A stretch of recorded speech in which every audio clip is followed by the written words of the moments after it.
Well, now I want to tell you about the most wonderful Thanksgiving I had Thursday.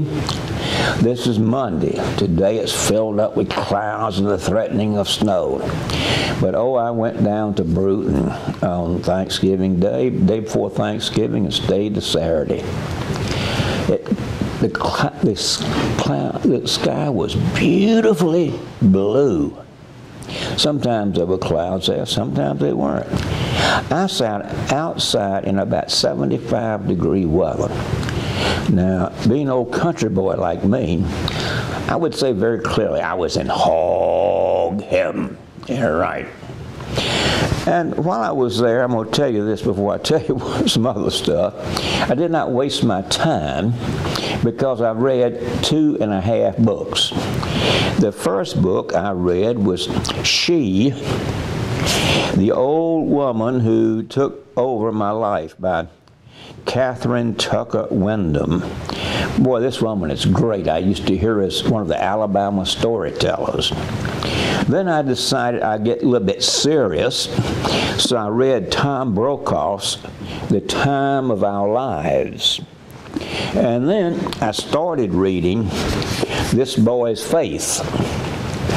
Well, that's telling you this because what I want you to understand is I did something productive while I was down there. But I also did something else. While I was there, I sat outside on this recliner, and come here, Jay. And this dog right here sat in my lap and wouldn't let me move. And the two of us looked at the blue skies out there, and I began to think how wonderful it was to be thankful.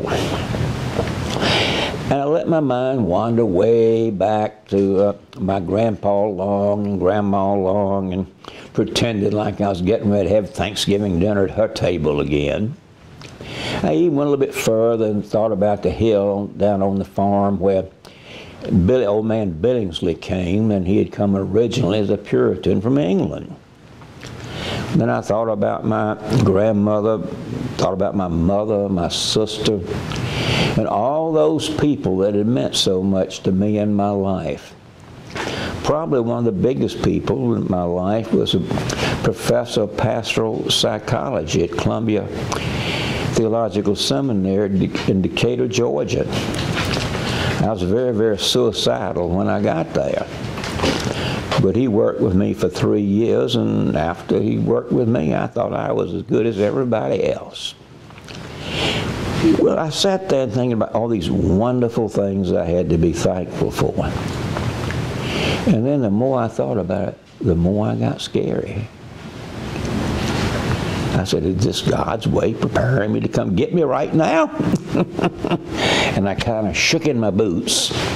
But anyway, I've had the most wonderful Thanksgiving I can remember, and I hope you did too. Thank you. Bye-bye.